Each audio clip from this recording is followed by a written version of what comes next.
At the beginning of the story, it shows a man named Jason Bourne who is on holiday on an Indian beach with his girlfriend Mary Helena Kreutz.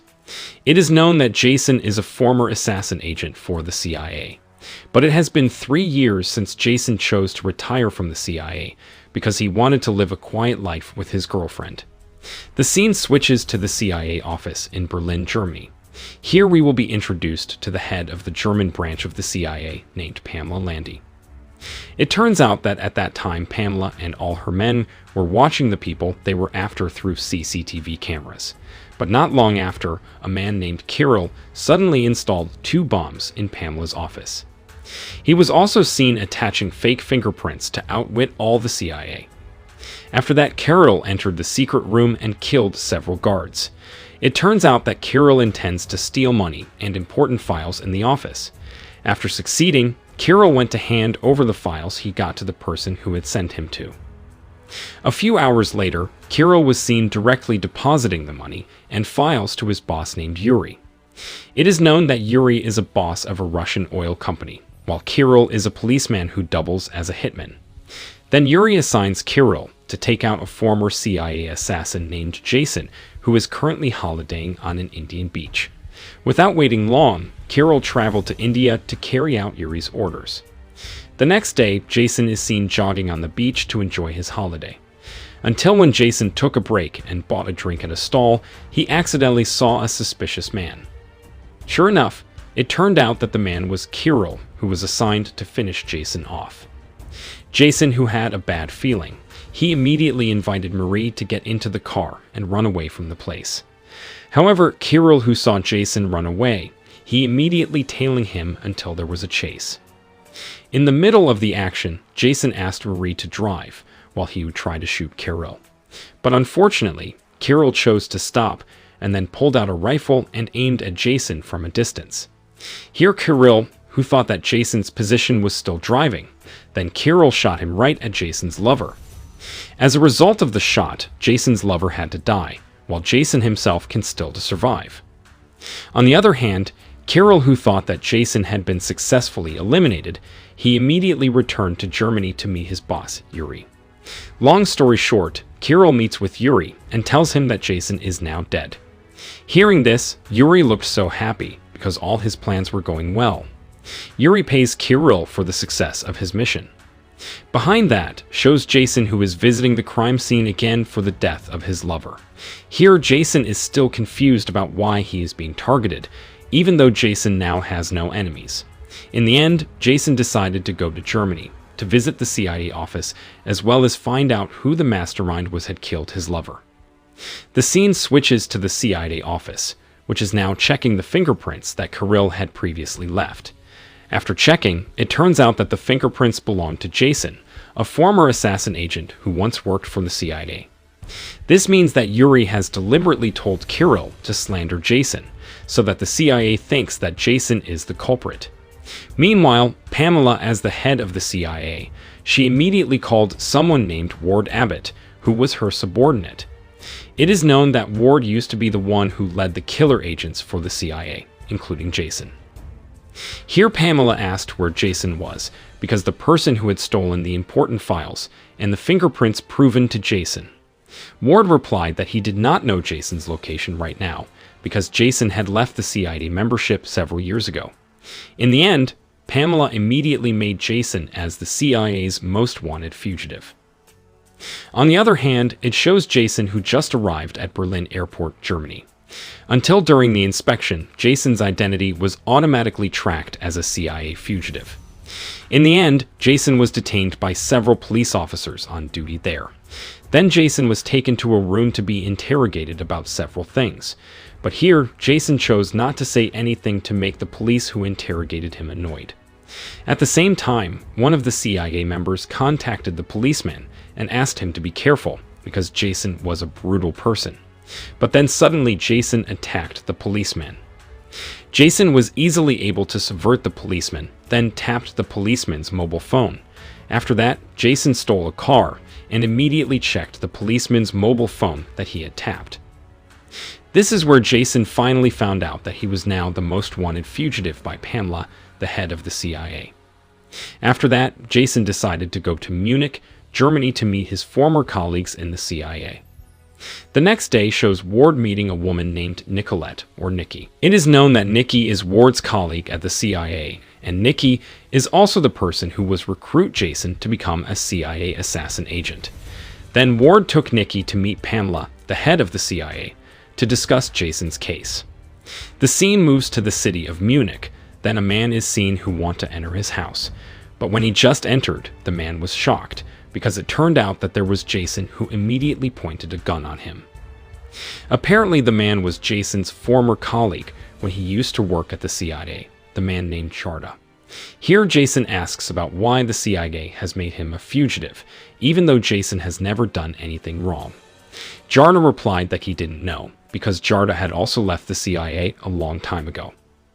Hearing that, Jason almost believed it and he intended to leave, but suddenly Jason was beaten. It turns out that Jarda is still working for the CIA, and now he wants to arrest Jason, because Jarda knows that Jason is a fugitive. Fortunately, here Jason was able to turn the situation around, so that he can take the person down. Shortly after that, several other agencies from the CIA start arriving to arrest Jason. But quickly, Jason sets a trap, then leaves from there through a side road. Until an explosion occurred in the house, and Jason escaped from there without pursuit. After that, Jason was desperate to go to Berlin to find Pamela, the CIA chief. Shortly after arriving in Berlin, Jason went to a public telephone booth. Then he called several hotels to ask if there was a guest named Pamela. It turned out that Jason intended to go to Pamela at the place where Pamela was staying. After several attempts, Jason finally contacted a 5-star hotel and was informed that one of the guests was Pamela. Upon arriving at the hotel, Jason asked the receptionist to call Pamela's room number, and here Jason claimed that she was his biological sister.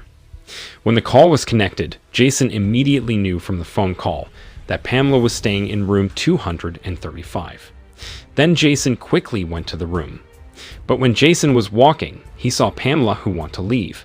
So Jason ended up following Pamela from a distance. It can be seen that Jason continues to follow Pamela until she takes him to the CIA office.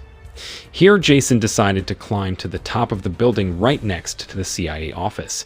Then he began to watch the office. Meanwhile, Pamela herself is seen organizing a strategy so that they can quickly catch Jason at any cost.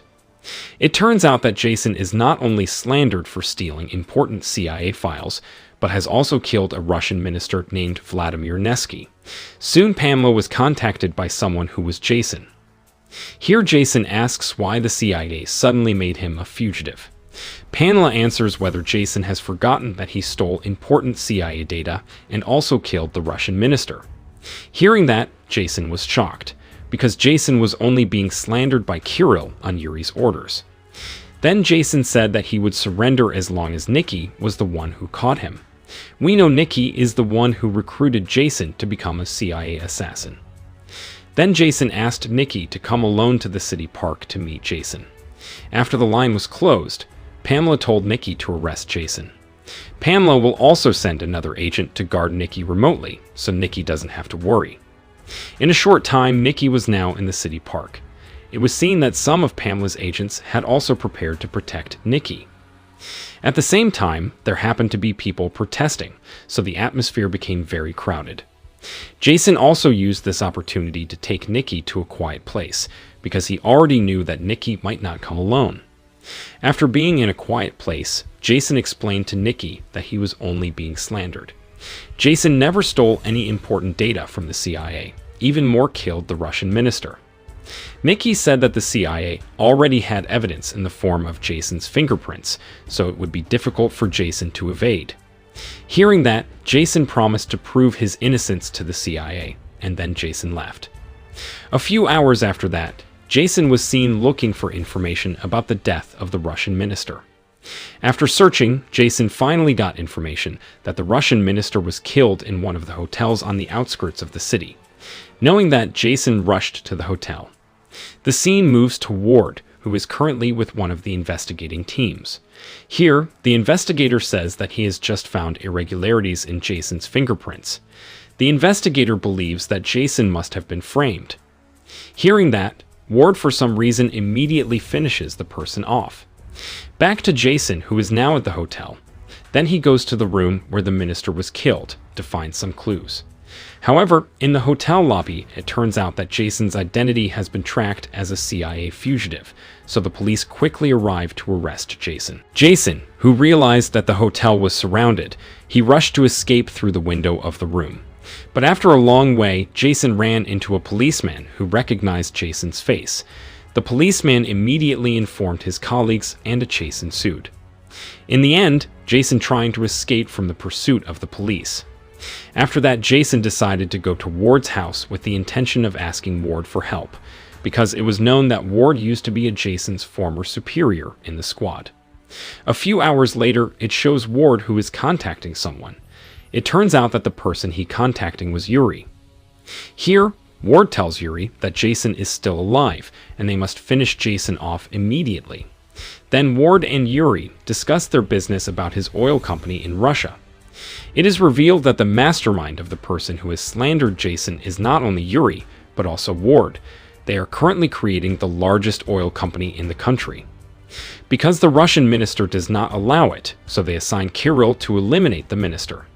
After that, they blamed Jason as the culprit, because Ward still had Jason's fingerprints, who was his subordinate in the past. But without Ward realizing it, Jason was already in his house and recording the entire conversation. Jason initially intended to kill Ward, but he didn't do it, and he chose to leave to give the evidence of the recording to Pamela. Sometime later, it shows Pamela who gets a package from Jason. When she opened, it turns out that the package is evidence of a recorded conversation between Yuri and Ward. Now Pamela knew that Jason had been framed all along. After finding out the real facts, Pamela immediately went to Ward's residence. Upon arrival, Pamela said that she didn't expect that Ward to be the mastermind behind all of this. Pamela also said that Ward would definitely be punished very severely. Ward himself does not want to rot in prison. He prefers to die. The scene moves to Jason, who is now in Russia to meet the minister's daughter. Jason intends to tell the minister's daughter that the one who killed her father was not Jason, but Ward and Yuri. All this Jason did because he no longer wanted to have enemies, and all he wanted was a quiet life. On the other hand, it turns out that Yuri has also fled to Russia with Kirill, the policeman, and his hitman. Here, Yuri asks Kirill to finish the job, which is to kill Jason, before Jason leaks all this to the minister's daughter. Yuri also knows that Jason is now in Russia. After that, Kirill left to find Jason. A few hours later, Jason was still looking for the minister's daughter, but at the same time, he is suddenly shot from behind by Kirill, who has now managed to find Jason. Fortunately, Jason can still survive, because he was only shot in the arm. Meanwhile, Kirill himself was immediately surrounded by local police, because he was caught shooting firearm. Kirill, who is also a policeman, immediately reveals his identity while explaining that he has tried to arresting a fugitive from Germany. In the end, Kirill was let go, then he went back to hunting Jason. Behind that, Jason is still trying to escape. But at one point, Jason was stopped by several policemen, so Jason was no choice to fight back. After that, Jason left by stealing one of the taxi cars. Kirill, who saw this, he immediately tailing Jason until there was a chase. In the end, Jason can make Kirill's car cornered, while Kirill also looked like he was dying. Jason immediately pointed his gun and was ready to shoot Kirill. But Jason, who realized that Kirill would not survive, finally chose to leave Kirill. The scene switches to Yuri, who is now arrested by the CIA on Pamela's orders, and Yuri will get the death penalty. On the other hand, it shows a girl who is Irina Nevsky, the daughter of the Russian minister who Jason has been looking for. When the girl entered her residence, she was shocked because there was Jason waiting there. Here, Jason asks the girl to calm down because he has no bad intentions. Then Jason told her about her father who had been killed by Yuri and Ward, while the news saying that Jason was the culprit, that just slander. After being explained in detail, the girl finally believed and asked where Ward and Yuri were now. It turns out that the girl also has an army who ready to help the girl for revenge. But Jason said that Ward was dead, while Yuri had just been arrested by the CIA. Then the girl asked Jason to come out because she wanted to be alone.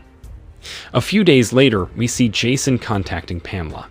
Here, Jason asks if he is still being targeted by the CIA. Pamela also replied that Jason's name was clean. Even Pamela also thanked Jason for revealing the true facts. With this scene, the Bourne Supremacy movie ended.